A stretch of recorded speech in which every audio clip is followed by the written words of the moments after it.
me say a special good morning to those of you listening to Classic Radio 105.5, 105.9. Those of you viewing us via GBN TV. Channel 7, Channel 11, Channel 20. Good morning to you also. Those of you via social media platforms, the Facebook page, YouTube channels, good morning. Those of you via GBN's webpage, good morning. Whatever third-party medium you're also viewing and listening to this morning, I want to wish you a awesome Wednesday morning. It's the 29th day of May 2024, and it's the day of the week here on To The Point that we do entertain various departments within government, whether it's a government minister or other department within government. We do, of course, accommodate them. Let me say good morning to the Honorable RedHead, the MP for St. George's Northeast. Good morning to you, sir, and how are you doing? Good morning. Good morning. It's always a pleasure to have you. Always a pleasure, yeah. Good morning to you. Good morning to the listeners, certainly online, on radio and television as well. All right. How's everything rolling with you, bro? Well, good for the time, it is. I hope you don't mind me calling you bro. They'll say, calling the minister, bro. I cool with that. All right, man. Is that kind of a free-up feeling sometimes? Yes. Nah, man. So tell me, we getting into almost 2 years. Yeah. You being the MP for St. George's Northeast, St. George Northeast. There's been lots happening, especially when it reads to the constituency. Let's give us an update on some of the things that have been taking place, some of the achievements per se, right. That you can say, well, this is something that has been concreted in my achievements for St. George's Northeast since I've gotten into being a government minister and rolling through the last couple of the year and almost going into 2 years. Tell us about it. Yeah. Well, so far we have been meeting our targets in terms of what we set out to do from our 4-point plan. As it relates to infrastructure, we are about 50% in terms of what we need to achieve, which is good for us in terms of improvements to existing projects or areas where we need, let's say, flood mitigation. We are good ways away now in terms of the playing facilities. We are good ways in terms of the assessment completed for community centers. We have started the reconstruction and renovation of medical stations in the constituency. So we're on target for that. In fact, the New Hampshire medical station will be scheduled to start sometime soon. I wouldn't want to put a date to it because, we have to cross T's, dot I's. And so from an infrastructure standpoint, we are where we need to be at this point. The other success or achievement thus far has to do with the question of community involvement. We are very pleased that we have recommenced this. So for example, we are launching food festivals. We are bringing back community spirit, kite flying competitions in Bellevue, etc., ensuring that we fund as much as possible these community engagements where people themselves are the ones planning it, and the Member of Parliament or my office would just give the assistance. And in this way, we believe the freedom of the people to reorganize themselves as a community is something that is very beneficial. We are good ways now in terms of the overarching goal from a human resource standpoint. That is the reduction of unemployment, the reduction of poverty.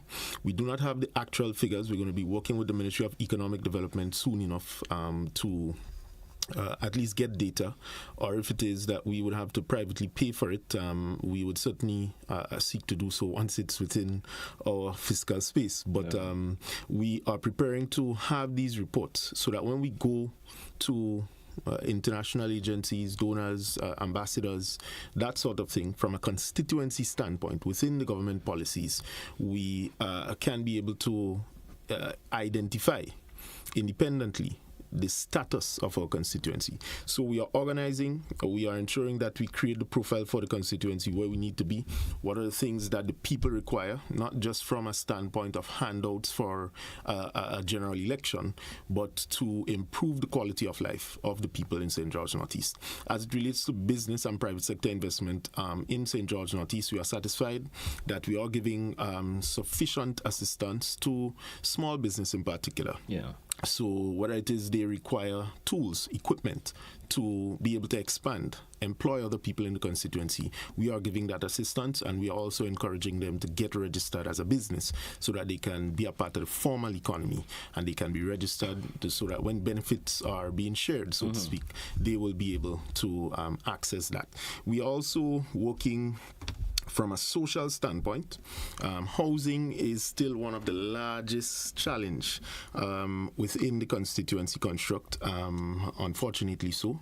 It's a situation that we met, but we are working overtime to ensure that we can overcome this. I wouldn't want to, again, put a date to when we will overcome it, but certainly it's an ongoing process, and we continue to give the assistance where possible and as much as resources can go. So all in all, from a standpoint of that, I think we are good. The other thing which I wish to touch on is the coming forward of good minds, and in particular young Grenadians in St. George Northeast with proposals. So for example, we started a education program training people and students in autism, how to handle autistic children, the children and students themselves. Whenever that is discovered, how should they treat with it? We are doing exercises with them for improving their reading, that sort of thing. So that is being piloted in St. George Northeast. It started last year, October. We are also seeking to pilot in July. We've only received the third proposal, and we're going with it because it's the final one in terms of the proposals shared. Adult literacy program, so night school, as it is more popularly known. We are going to start first with 20 students, adults, I should say. Well, they're students in class. Correct. Right, so so that we can do basic math, basic English. Part of the challenge is that a number of people come to the constituency, but basic things like signing their names, being able to sign something to say that they received something, etc., they're unable to do that. And you're wondering in this day and age if people are still at that level. Correct. It worries you a bit. Correct. And my role in terms of the worry is not to say that we want to make fun of people or discriminate, but it is to see how we can help them to improve, so that at least now if we send them to a job opportunity, they could at least be able to sign names, etc., and do stuff outside of what they are normally accustomed to. So the general improvement, so to speak, we are working towards that. We have also received a request to meet with someone interested in working with us to pilot a digital literacy program. All right, so we are waiting to get that proposal. The space in Tempe is already identified, so hopefully once we get the proposal and it is feasible and we can afford it, we will also be committed to launching this, certainly if not this year, but by next year, early next year. So from that standpoint overall, in the last 23 months in particular, it has been a busy period, I would say, in St. George Northeast, but it has been a rewarding and successful one because we are on target and we are doing what we have to do. Tell me, the appreciation of the constituents. Know that you could say Ron has all the time on his hands, because I've been viewing you via the social media and so forth. You're here, you're there, giving a lot of attention, because I'm hearing about a lot of the initiative that you just said has implemented already and soon to be implemented, which means that you're on the ground, you see it more now that you have that time and to put the energy into it. How are the constituents accepting that from you? Well, they are very appreciative. I think mostly when I go in the office every week, there's either a thank you letter or a gift, so to speak, saying thanks maybe for some intervention, some assistance, some guidance that I gave to children, adults, the elderly in particular. They always call to say thanks. So they are very appreciative of stuff that is happening now. And I think it speaks to what we campaigned on. Now, I may not be able to speak for every constituency in this regard. However, one of the things we explicitly campaigned on was that we were not going to elect members of parliament who would only come around when it's election or whenever they require vote for an electoral process, so that we are fulfilling the mandate. I mean, of course, having experienced cabinet and being able to gain as much knowledge from there, I am now pursuing the degree, minding my business, so to speak, more so in the constituency, which is what we were elected to do outside of everything else. And so far that is going well.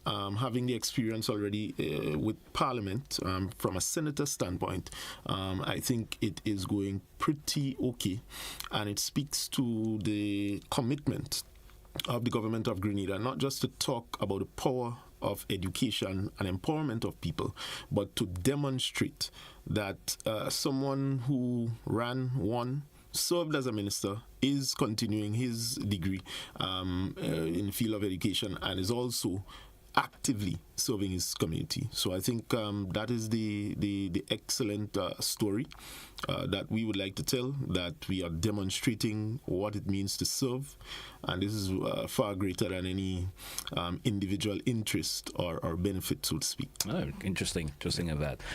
My another question, it goes along the line, of course. We have had 9 murders on island, in the last for 2024, just far. One of them took place in your constituency. What's your view on the present crime situation, and in particular the firearms-related, crime? So what's your view on that, sir? Well, I wouldn't want to just give my own independent view, but I think we need to take the entire situation as it. So by that, I'll explain it in this way. The US, for example, has the NSA, the CIA, the NYPD, the FBI, all these departments and institutions, and still would have to grapple with a life of crime. And it tells us something, that it is not specifically about the RGPF and their ability to stop crime, but more so their ability to be able to treat with when it occurs. And this is why you have those departments. So I would say, first and foremost, from the get-go, that I have the confidence in the Royal Grenada Police Force. I want to congratulate them on the recent successes. Yes. We don't do enough of that. And I want to say to them, keep up their good work. Their role really is to ensure that as much as you try and attempt to mitigate, but you are able to deal with, investigate, and bring justice to wherever injustice has occurred. And so we have the judicial system, which treats with the fact that you're going to break the law. There's a process for that. So that is why these mechanisms are there. So you're never going to stop crime, first and foremost. Second to that, we have to be honest that a large portion of these gun activities are not happening in isolation. It is well organized, and it precedes our own time of coming into office. We are not making excuses. That is why we are dealing with it. And so, for example, 1 or 2 of the areas we have sought to treat with the matter is, 1, to introduce the gun amnesty. Yes. I'm not here to say that it is working or it has worked or anything like that, but the RGPF did express that people have already brought in under the amnesty, and that augurs well. Whether if it's just one gun alone, the fact is people are bringing in, and we are seeing some measure of success from that angle. Then government now is ensuring that we amend the law. In fact, Attorney at Law Anselm Clouden, in speaking to reporters the other night, in dealing with his one of the matters at the court, said that this is long overdue in terms of the amendment to the Firearms Act. And so in 23 months, notwithstanding that we have seen significant occurrences, I wouldn't use the word increase because this has been going on for a long time, but occurrences of gun violence, we are treating with the matter not to put our hands up in the air and complain and throw anybody under the bus, but to deal with it from our vantage point, which is the legislator, the executive, or parliament. And so we're going to be amending those laws. One treats with the penalties related for firearm activities, illegal firearm activities. The other one treats with the question of bail. And then in general, we are ensuring that from that standpoint, the necessary legislative framework to be able for us to send a very strong message is very clear to the nation now with this peak of the occurrences, and to demonstrate to criminals that, you will be dealt with and you will be dealt with fiercely. So we are playing our role, our part in this process to ensure that Grenada, Carriacou, Petit Martinique remains a safe place. Outside of that, GT, I want to say this, that criminal activity is up to an individual, right? Yes, what you want to do. That's the point, right? So oftentimes when we say, well, the police need to do better, it is not the police committing crime. They are the ones who have to treat with it afterwards. And so we have a role to play. We have a responsibility to collaborate with the RGPF wherever we see to make our community safer. They are not there patrolling 24/7. They may have limitations to be able to do that, but certainly we must assist. And government is not only doing its legislative piece to the whole crime situation. One of the things we are doing also is to ensure that from an infrastructure standpoint, so that the police would be in a better position to be able to organize themselves, have good meetings, get intelligence briefings, is to upgrade the headquarters, for example. Right? Ministry of Infrastructure did provide an update recently, and it is on schedule. It's going well, to upgrade police centers in the communities, so that from a community standpoint and community policing standpoint, if you have stronger buildings, more secure buildings, you could be able to do a lot more and lead more community operations to be able to suppress criminal activities. So it takes a very comprehensive approach, not a knee-jerk reaction, not throwing anybody under the bus. And so far, notwithstanding the increase in the occurrences of the crime, I think we have to give God thanks that notwithstanding what has happened, we have lost lives in Grenada as a result, and all respect to the families of the loved ones that they lost. But we need to ensure that Grenada continues to remain a zone of peace and a safe place to live in. Exactly. And Grenada is a peaceful place and a great place to live in. I've been here all my life, so I certainly know what it is. Of course, we drew for a break. Let's take it. We come back and we chat some more. Stay with us, folks. It's to the point here on Classic Radio GBN TV. We'll be right back. Yes, we will be right back after the break.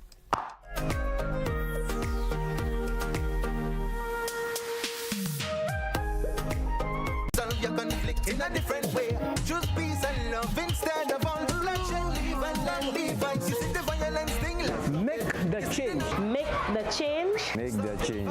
Make the change. Make the change. Make a change. Make the change. Make the change. End the gun violence now. Just please give life a chance. Let's stop the violence.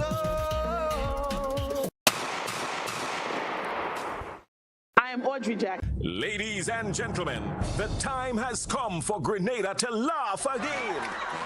Heritage Theatre presents Spice Laugh Comedy Bash 2024, Saturday, June 22nd and Sunday, 23rd June at the Trade Center in Grandance, and on Sunday, 30th June at the Deluxe Cinema in Grenville. Showtime, 7 p.m. every time, featuring some of Grenada's best ambassadors of comedy. Robert White. I will line up behind the yellow for 9 elections straight.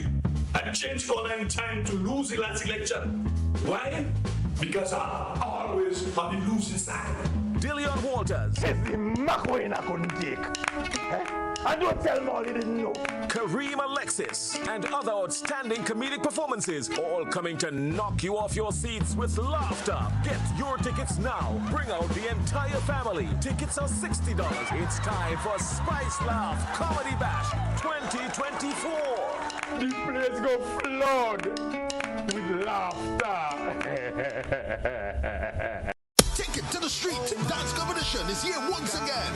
Friday, 7th June 2024, 6:30 p.m. Tantine Hardcore. Hosted by the Ministry of Tourism, Creative Economy and Culture. For more information, call 410-0366 or 415-8282. Gather your crew. Perfect those dance moves. Come out and be fascinated by Grenada's best street dancers. Take it to the street dance competition Friday, June 7th, 2024. Don't miss it. Where are you from? Meet Wade. Wade washes his car once a week. He uses his hose because he thinks it takes less time than using a bucket. Wade uses a considerable amount of water in the 30 minutes he takes to wash his car. He has no idea how much water he uses or how much it costs. I do a wash down every week. It's important to keep your wheels looking nice. As they say, cleanliness is next to godliness. Seriously, I'm a busy man, so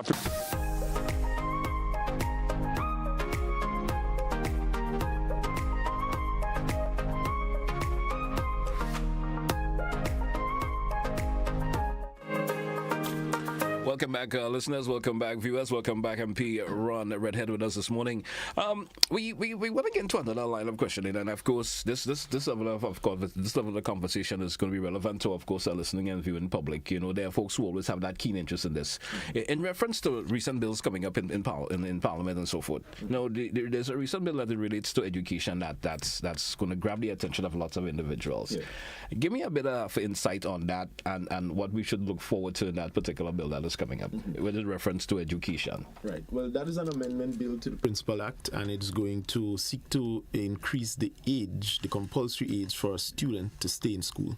Right. Now, we are doing so not because we are trying to force anybody to remain in the education system and quote unquote turn grandfather, as we say, right? But our grandmother. But the point is, there is somewhat of a correlation with a young person leaving school too soon, not being equipped with the capacity to handle, let's say, the world of work or the environment that he or she will have to go out into, and the need for them to remain. Some people need to remain a little longer in a particular area so that they grow and they become stronger and more productive citizens. And so it is around that. But additionally, as we prepare to launch the skills training centers throughout the country, this is going to be required so that young people are not rushing to leave school, but can still remain those who are not so academically inclined and participate largely in obtaining a skill, so that at least when you leave school, you are not leaving school not because you're not academically inclined without anything, but you are leaving school with at least the training and the capacity to have a skill. And so that is going to increase your employability. And the whole question of national unemployment, particularly among youth, we would be able to answer that there. The other aspect is that every year, young people, a large portion of young people are leaving the school systems. So it is making it somewhat difficult, to a large extent, to treat with this outpouring, so to speak, or outflowing of young people and the capacity of the country to absorb them, whether it is the private sector or the public sector, in jobs, is becoming more and more difficult. So one has to see how we slow that outpour, but at the same time do it in a way which allows them to start becoming entrepreneurs, which allows them to start thinking about providing their own jobs or creating their own jobs and employing their workers. So in a nutshell, it has a very impactful outlook. And if it is done right, if we continue to engage in the reforms that we need in the education system, a lot of people are going to benefit, and the country, by and large, will benefit from that. Let me ask you this, because we've been hearing about the option of where young people, students in particular, are just pushed through the system. Yeah. You know, we heard the last CP exam, a lot of children who may not have performed adequately, they were allowed to go to secondary school. Right. Now the option of them able to continue to school at the age 18, I personally seen as an issue, because, you know, the unpreparedness. Right. You know, there's still a lot of students who are unprepared for getting to secondary school. Right. If you weren't able to pass the CPA examinations, how are you going to perform in secondary? Right. And, you know, tell me what your take on that. So government did identify that as a dilemma. One of the things that it has done is that those students who, quote unquote, fail the CPA, but we still allow them to go through this new policy, there is a special session that treats with getting them up to the standard that they need to be.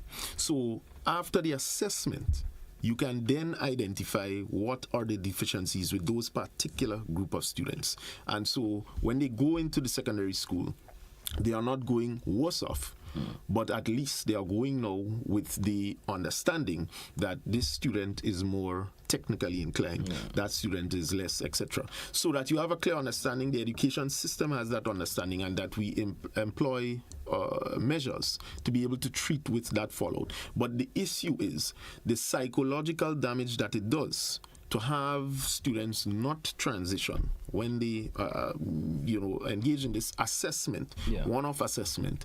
It is far too great of a risk to keep it than to change it into this, which we have done, to be able to make it a little better. Because the issue is, education must not only surround around a one-off examination for a student to determine the rest of their lives. Right? Just not to cut you, but that's where my question line comes, because not everybody is able to do an examination and pass it. Right. Some there are people have anxiety when they have to do an exam. There are people who will just freeze up on the day of an exam. And not that individual is illiterate or anything. They maybe that verbal examination. So I'm saying, what kind of process is ever given? The thought has been given from government in identifying these individuals who have these problems. Right. I mean, I know you're not Minister of Education. No, and that's correct. I would not be able to speak for the Minister of Education. But I'm just saying, identifying these students on that level early o'clock. Yes. You understand? That is the intention. I realize GT is able to, I asked GT A and he can tell me it's B instantly. Right. But I told him to write A or B and it becomes a problem. Right. You understand? Because there are folks who are not able to do that. So then the intervention therefore early o'clock enough. So before I get him go to secondary and then he gets in there, meets other children who are probably a little more advanced than him, and he now is withdrawing himself. Him or her is withdrawing themselves. You understand? So that's what my concern is about in terms of moving them through the system. Because I've known youngsters who been sent to secondary and stuff, and just to say that simple, it's like a waste of time. Correct. You understand? They have wasted time going through that 5 or 6 years, constantly repeating the forms and stuff from that, and they've just been pushed through. Right. You understand? Right. And you see where they come out, and then you know what the final result is for these individuals. Precisely, and which deals specifically with why we do the assessment in the first place. The assessment must not put you at a disadvantage after it is done, right? And so when we do the assessment, CPA, the intention of that assessment is to be able to put a profile on that student so that the education system from a government standpoint is tailored in such a way that it actually treats with the matter. Because if 90% of students are specifically able to learn through this learning mechanism, and the 10% cannot learn through it at all, it means therefore you need to diversify the education curriculum to facilitate this 10%, because the target is that you may not be able to get everybody extremely literate as you would like. But the target or the goal should be as much as possible. You want to be in a better position once you enter the education system, the formal education system. It is not just up and out, and you don't become a productive citizen, but you go through the process, assessments are done, and it can then vary in terms of which of the learning opportunities you would get and perfect yourself in. So as I mentioned, some people are more academically inclined, some are less, and they are more skilled. Yes. And so the introduction now of skills training into this whole system of the education is critical. Now the education system, GT, is not without flaws, and which we honestly accept. Right? So this is not a question where we're saying that we want to create a perfect world and a perfect society out of the education. But what we see is that the correlation between education and the goal to eradicate poverty is very strong. Yes. And so if we have increased educational opportunities, doesn't matter which form or shape it takes, it's going to benefit the society anyhow. So we are going in that direction and moving the country in that direction.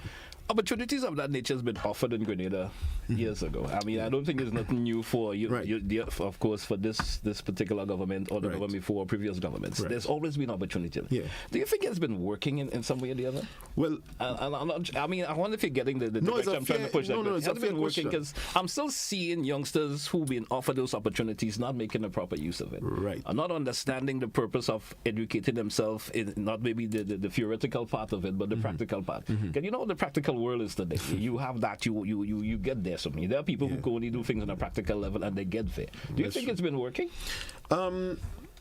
Yes and no. Let's be fair about things. I think consistency is key here in policies. You can't get up in the morning, for example, and say, well, we're going with that next week. You take a complete U-turn and you're gone somewhere else. So you need to be consistent. What it requires from a state standpoint, honestly, is some level of ensuring that it monitors and does its own internal assessments on the success of the education system, so that when we talk about reforms, it is informed by data that we have observed. And it's not just some knee-jerk reaction, somebody get up and say, well, I didn't like that, Minister X did that, me like that, you just change it, and so on. So we need to go first from that kind of decision-making into a more sophisticated one which deals and treats with data to make decisions and see and track it and see how it performs. Because one of the reasons why we are launching pilots in St. George Northeast is not because we just want to launch pilots, because we actually identify a problem, and in terms of the solution, we see it as something that is going to be working. So the pilot is going to inform us whether or not this intervention made a difference and could be replicated and expanded. That is how we have to treat with that. So when we come up with policies from a government standpoint, it is not to say that it is the end to the whole situation, but it's a start. And returning things like sixth form is going to help make a much stronger student coming out into the world of work and make the transition from school to the world of work a little better. And so there is a strong correlation there with that as well. So it's a overall approach that we have to take, and therefore we cannot say in 2 years or within the time the next election call we should be able to say, well, this working 100%. It's impossible. It's impossible. It's impossible. Right? So we need to be measured. But this is part of the whole challenge. You know, celebrating to an extent 2 years in office and serving the people.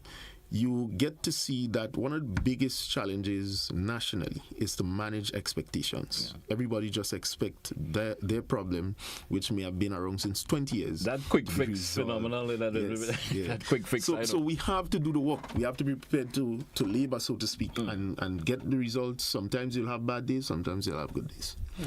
Great.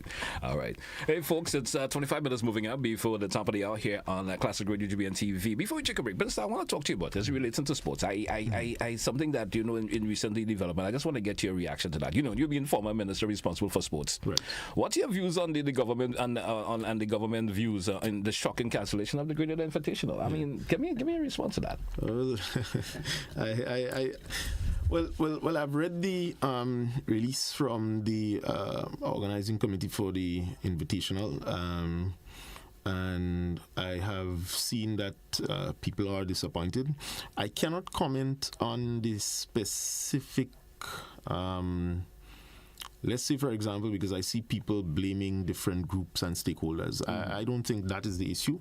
I think in the release itself, it said clearly that they will have to end the brand. So it's not a question that just this year alone. Yeah. I think it's a historical problem that it has.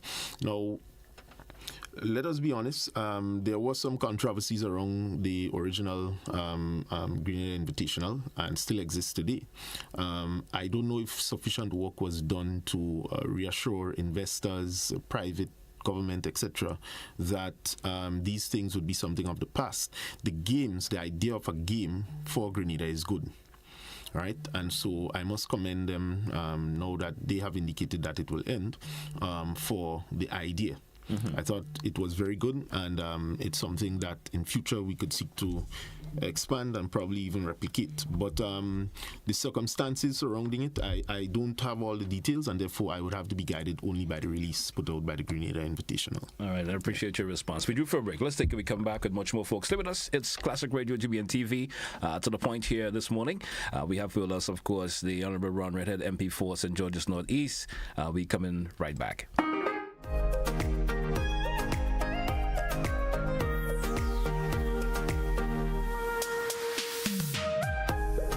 Get ready, Grenada, for the 18th annual Hubbards Legends in Concert. Hubbards Legends in Concert, as we raise our hands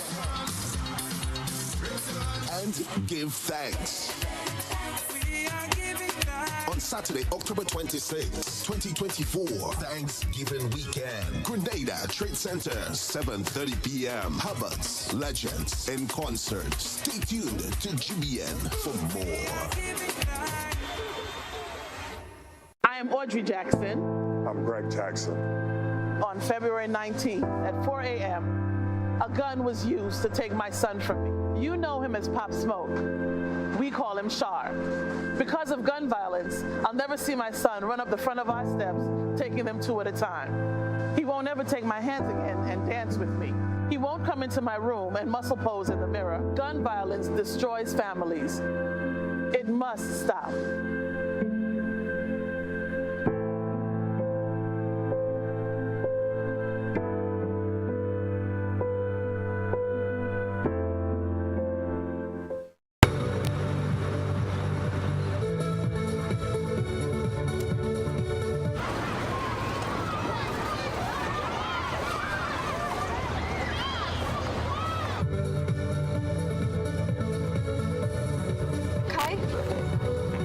filter हाँ कम झाले filter आजी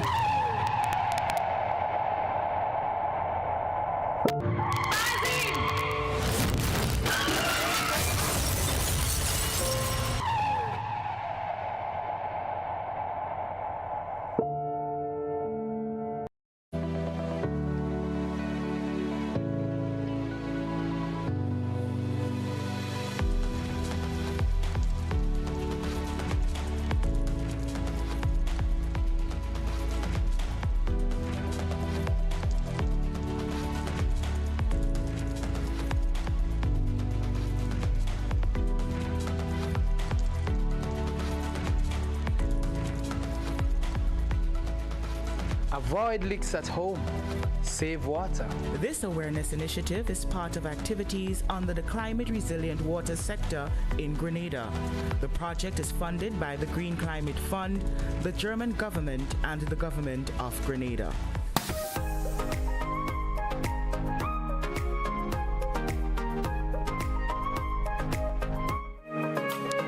Welcome back, listeners. Welcome back, viewers. To the point here, Classic Radio, GBN TV. Welcome back, MP. I think we do have a caller. Let's entertain this caller and then get into my another line of questioning. This caller been calling for a wee bit. Maybe he wants to contribute to the program. Caller, good morning. You're welcome. Yes, good morning to GT and good morning to your guest. You become my real friend these days. Very, very nice program. I'll tell you something. We always try to deal with the effect and not the cause of the problem. Keeping children to school at 18. Remember, 18 to 45 is what a man has in his life, a person has in his life to actually chart the course forward for the future. 18 to 45. We are retiring at 50 and 60. Now, in all of this, you need to have what you call early intervention, starting with your teaching resource. Yeah? Your teaching resource, good teachers in all the schools. For instance, you should bring A-class student teachers into the primary school, okay? A certificate, A levels. And so you start from there. So you ensure that from the beginning, you have the right teacher and the right level of education, the right training. So by the time a child gets to 16, 15, 16, he can take the exam and exit school, So the teaching resource is extremely important. But look at what the teachers have to go through from time to time, the stress that they're going through. So they're being diverted to other areas in terms of concentrating on the strategies and science of teaching. But let's leave that there for a minute. We have the new crime in Trinidad and Tobago is extortion. Very, very serious. But where's CARICOM in all of that? All the countries in the region are the same thing with rising crime, right? What is happening to this? To prevent these things, we have to monetize the system. Yeah? You discover that we can't get the invitation. We can't get what you call cricket here in Grenada for quite a number of years. And the list go on. So we're going down, down, down. What is causing this?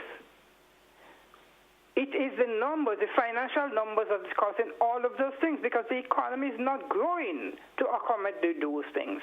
It's not growing to create what you call more jobs and to allow people to get to work as soon as they leave school, as the case may be. And we have to attack the growth of the economy, growth and development of the economy. We have to monetize the system. If we don't do that, look, we're going to raise cost of living, we're going to raise salaries, and that is disaster upon disaster. That's going to get it worse. It's not going to get it better. The economy is the key to unlock all of the problems we have, but we are failing to address those things, and we're dealing with the effect and not the cause. I don't know when we're going to get the message. I respect all you gentlemen, yeah? But you see, you have to take it from the right angle to solve the problem. It cannot be solved at what you call trying to deal with the effect of the cause. You'll get it worse because you're going to set up the police with the citizens, and it's war. It's war. Thank you very much. Thank you, caller. Thank you so much. MP, I'm not sure if there any response to the caller's contribution. Well, just to respond to say that I certainly respect the caller's contribution, but I don't quite agree with the expression of the economy is not growing. I think from all indications, all of the official reports have suggested growth. The issue of unemployment is decreasing, so which means more jobs are being created. If by what the caller means to say monetize the system, I think is the expression he used. If by that he means that we should expand economic activity, I agree with him, cannot be done in isolation. You have to take it from the right angle. And so the economic activity that we need to expand is the one local here to make the economy more diverse and not reliant upon just the traditional forms, which is tourism in principle. All right. Another question before we do entertain another call. Okay, I see my line size was not officially ready for the lines as yet, but I just had to drop that one in. Let me ask you this question. Of course, your party has been will be celebrating 2 years in office in a few weeks time, I should say. One of the issues during the time remaining, youth employment, empowerment. How would you rate the administration on this specific areas as a former minister in that particular area? Right. What are some of the achievements in youth achievements? Let's say from 2022 to now. What are some of the achievements that you would like to comment on? Right. Well, I think from a broader general standpoint, the youth unemployment fell in Grenada during our tenure so far in the last 23 months to be exact. Yeah. So that is a plus. That also augurs well for private sector, which means they are contributing to a larger portion of the employment, which is good. Again, the economy is performing a little better coming out of COVID. We have also, and at least I can speak from the vantage point of what we have done, we were also able to give a full assessment as to the situation with the young people in the economy and the economy itself, to be able to treat with them so that we could unlock their full potential and capacity. So, for example, that is why the government took the decision to invest more in the creative industry so that we could begin to take a large portion of our young people, because a lot of people are actually involved in the orange economy more than the data suggests.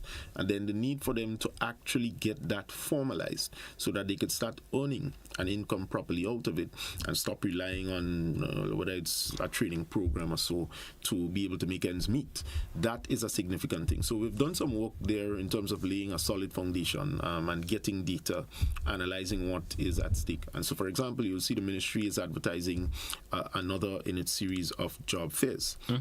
There are jobs available, but you need to bring the two together. Young people are scared, some of them, to even go to an application. They don't have the confidence. So training them in the capacity to be able to do that interview and get the job, land the job, is critical.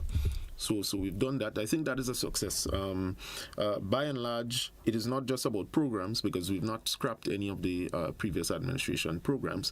But by and large, I think the ability of these programs to be able to fix issues and not create long-term issues was the key which we needed to change. The number one issue today for young people outside of education and access to that is jobs. All right, great. We do have another caller. Let's entertain this caller. Caller, good morning. Via WhatsApp. Good morning. Welcome. Hello, good morning, Honorable. Thank you so much for appearing. Can you hear me? Yes, we are. Go right ahead, please. Yes, Honorable RedHead. You mentioned it's made of the local economy and also of growing the economy. It kind of strikes me, and I'm not blaming it on any particular government, this is apolitical, that the cost of things in the supermarket the cost is so high, and it is high also for things that are quote-unquote grown locally. In the view of sustainability and growing the economy, what has been done or what is planned to grow the economy from an agriculture standpoint, to make food more affordable, especially locally. So what's the plan for that? Do we envision a situation where the price of locally grown things will be reduced? I mean, some things that you find in countries that are not even producing those things are way cheaper than some things that are produced locally in Grenada. And I'm talking about food. Thank you. Thank you, caller. Thank you so much for your contribution this morning. Excellent contribution, caller. And he says apolitical, but it's really a political question, and it speaks to the heart of the major concern globally. Now, we must accept that we are influenced largely by externalities, and so most of the prices of the commodities with a large importation bill, is actually imported and not necessarily the issue here. But outside of that, the caller did make a very important point, which is that local produce is somewhat higher, and that has to do because of the inputs of production is high as well. So, for example, things like metals and let's say brackets for different things and so on, it's not manufactured here. You have to import that as well. And so when you import that, you have to spend money to import that. You have to spend money to build it. You have to pay a man to put it up, do other things and so on. You have to run it. You may have to pay electricity. You may have to generate the thing and so on. That all of these inputs are costs. So that the end product is going to be higher because you need to compensate for all of these other inputs that you're putting in, which are largely, again, imported outside of just the fact of food. Now, one of the things we are looking at is to see how we can drive down the cost of energy consumption, whether it is residential or commercial. Now, I would not want to preempt the Ministry of Energy in any way or to speak on their behalf. I'm not purporting to do that. But I think in time, they are going to make these pronouncements. The Honorable Prime Minister has made it clear that we are pursuing geothermal, for example. We are pursuing other alternatives, solar, wind, for energy. And as such, we have commenced the operation. Again, I would not be in a position to give the update. It's not my doing, and we await for that information. But that is going to be a significant part for manufacturing companies. So when we talk about food consumption, the need to be able to have them produce much cheaper in terms of certainly energy costs is going to make a ways of difference for the price that we are going to pay for local produce, certainly in time to come. Okay. We do have another caller. Caller, welcome. Good morning. Hi, good morning to you, Parliamentary Representative RedHead, and also to GT. First of all, let me say to you, Mr. RedHead, I'm proud of you as a young man to have been able to make that transition. There were many naysayers who said, oh, Ron is angry and he's this and he won't, what he won't do and what will happen as a result of you not being a minister. Because many people erroneously believe that you are elected to be a minister, which is so wrong. This is just a fallacy. You are elected as a parliamentary representative to represent your people. If the Prime Minister so desires, he may ask you to sit in his cabinet. But first and foremost, you're elected to serve those who voted for you. And that's what you are doing. And you seem to be doing it well. And I think it's an example for young people that we have to make adjustments and we have to look at the bigger picture. And I'm proud of you. Continue doing it and continue to serve your people. We're hearing a lot of loose talk. People talking about growing the economy. I don't know what that means. We hear a lot of talk about people saying that the crimes that have to do with people not getting jobs, when every day in all fields we hear folks are crying out, we need workers. We need skilled workers. You're seeing ads everywhere in social media. But people say they're not finding jobs. You wonder what is happening, and people blaming that on crimes, And you look at the people who are committing the crimes, they're not people looking for jobs. So I didn't know, there's a disconnect, total disconnect. Now, we have a problem with the cost of living. Yes, a lot of the inflation is imported. And here what happens? Why are things locally produced more expensive? Because of the small scale of production.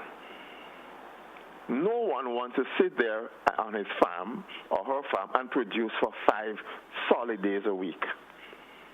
Everybody wants to go on the farm for 2 days, spend the next 3 days trying to sell what they produce. There is no division of labor. Everybody wants to sell to the final consumer. So nobody's producing, you know. I heard Carrie come talking about this food security thing. Food security starts with production, not with distribution of food. It has to be produced. And we have a fundamental problem with agriculture where people don't understand what is the role of farming as opposed to the bigger picture of agriculture, which involves so many other facets. Unless we get those things right, and unless we deal with what you're speaking about with education, I have my concerns about this automatic movement of children, of pupils. But if the proper system is put in place, and we can have them continue learning and not telling them that they have to be entrepreneurs. Because a lot of people feel that the first thing they want to do is be their own boss. They don't want to go and work with someone to learn customer service and work ethics and punctuality. They don't want to learn all those things. They want to go and set their own business so they could turn the key and go when they want and come when they want. That won't help us go anywhere. So there are a lot of things that have to be put together for us as a young nation. Instead of people saying all kinds of things all about the place that are totally disconnected and won't get us anywhere. I'm proud of you. Continue your work, young man. God bless you. Thank you, caller. Thank you so much for your contribution this morning, as always. Henry, smart. Well, just briefly, just to say that I agree totally with the caller. I thank him for the kind words, and it means that this disconnect in terms of diagnosing the problem is a dangerous thing. Yeah. We need to start staying on focus as to the root cause and what are actually going to work in terms of measures, not what a man feel and so on. And goes back to the point, we use data to make decisions and not emotions. That's so true. Let's take another caller. Caller via WhatsApp. Good morning. You're welcome. Caller via WhatsApp. Good morning. Hello, JP. Good morning. Good morning. Go right ahead, please. Yeah. I want a question for the gentleman, the MP, right? He talked about people with learning disability and autism and all that. A question for him. Why men are not allowed to work with people with learning disability in Grenada? Because I've been down there before, and I've visited the home in Mampanasas. There's 2 homes down Mampanasas there, and I told them I've got the world of experience, especially with learning disability and autism, and I want to do some voluntary work when I come down to Grenada. But how can I get in? Because you can do a check on me, background check and anything, I come clean. So I just want the gentleman to explain why men are not allowed to work with people of needs. Please. Thank you very much and have a good day. Thank you, caller. Thank you so much. Right. I may not be able to answer that specific question because I don't know if that is an issue or not. But what I would say to the caller is, caller, you can reach out to me and I can see how we can make some connections through different groups and maybe even the Ministry of Education so that they could guide you in terms of the process. So you can reach me at 473-423-0958. All right. Hope everybody got your number and around you. We can also call. Anyway, that's interesting. Caller, good morning. You're welcome. Yeah, good morning, sir. My question, and good morning to your listening audience. My question to Ron is this. Ron, when it comes to cost of living, tell us what you did not know about cost of living before that would have caused the incoming administration to make so much promises in terms of bringing cost of living down. Tell us what you know about it now. You understand that you did not know before that you can tell us that cause it to going higher or remain as it is. Thank you. Thank you, caller. Right. Well, caller, that question just doesn't apply, but I would answer it in this way. Now, the inflated cost is something which is being imported to the country. We have since returned freights to 2019 levels, so on. We have a whole host of goods that we have reduced, zero-rated in terms of VAT. We have also ensured that we cut the petrol tax on petroleum products and gasoline in particular. We have also ensured that we remove the cap from gasoline so that when it decreases, the consumers also benefit from a lower price. And certainly when it increases, you would see the impact that it could cause, but we could always manage it, so to speak. So there are several measures that the administration certainly took. No one could imagine that there would be an aggressive war between Russia and Ukraine and now Syria and other parts of the world. Nobody could predict these things. These things happen almost as a response. But the challenge is when these big nations, powerful as they are, engage in these kinds of things, it drives the cost of living in many instances for products up, which we import. And we are having to grapple with those situations and instances. This is not a question that we make promise and we come in and the situation far worse than we thought. It is a question simply that we have responded to the increase in costs, but globally, the increasing inflation, which is somewhat bottoming out around now, is something that all countries are grappling with. And prices in Grenada, certainly in relation to other countries in the Caribbean, are still on the lower end. It's not the lowest, but it's still on the lower end. So it's a global problem, caller, and I think we have to be responsible in terms of seeing that our government make promise and they ain't fulfill, because that is certainly not the case. All right. We do have another caller via the WhatsApp. Good morning. You're welcome. Good morning, Mr. Telesford and Mr. Ron. Good morning to you.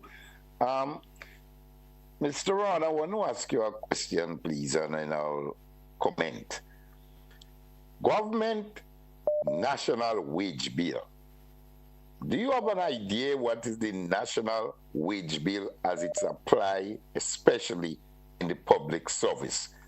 And if you do, has government ever take time to see whether the amount of hours being paid for, if it matches up to equivalent in production?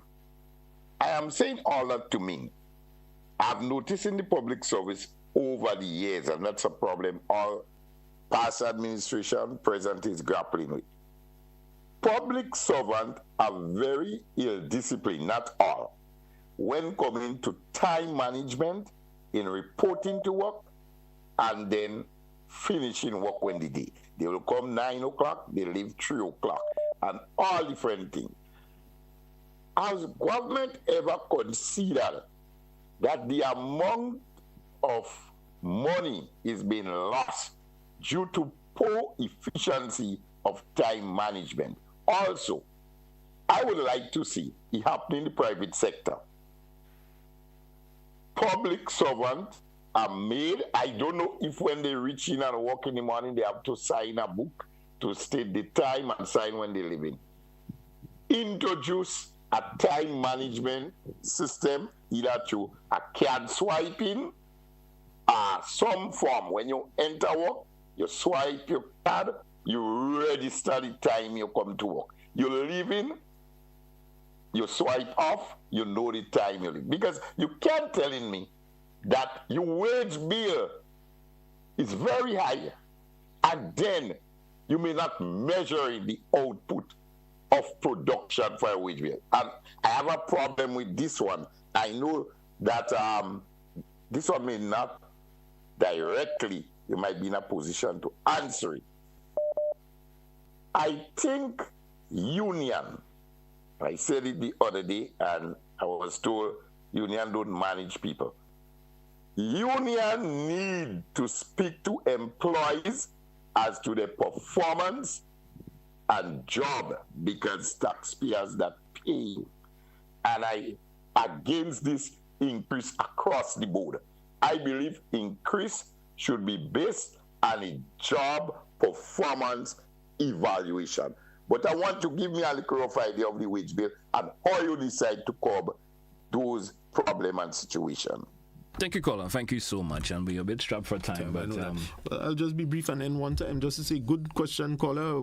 The administration today has certainly seen that, and we are about close to the Minister of Finance can speak to it, introduce a appraisal system which treats with how you incentivize workers for doing their job. So if you're not producing, you're lazy, etc., as the caller indicated, you just get your base and so on. That is something, a discussion that we need to have. But I agree that the union has to take a stance because they are the ones essentially supplying labor. In principle, they help to supply the labor for the labor market. All right. MP, any in closing before we take a wrap this morning? Right. Well, just to say that, again, I thank the people for their questions, concerns, comments. Government is here to listen. We are about to celebrate 2 years in office, and we want to continue to serve. We do not have all the answers for every single problem that arises, but certainly what we want to commit to doing is continuous engagement with people, and wherever you see things that are good that you could praise, do so that it gives the encouragement genuinely, and whenever we do things that are bad, please bring it to our attention and critique so that we could improve. Thank you. Right. MP, I want to thank you for being on the program as usual. Thank you so much for joining me this morning, and best wishes to you for the rest of the day. Thanks, man. All right. Hey, folks, that's how we take a wrap for this edition of To The Point. Join us again for another edition. That will be tomorrow, once the Almighty, of course, give us a health string and everything else in between. Join us again for another edition. That's where we say goodbye. Goodbye, folks.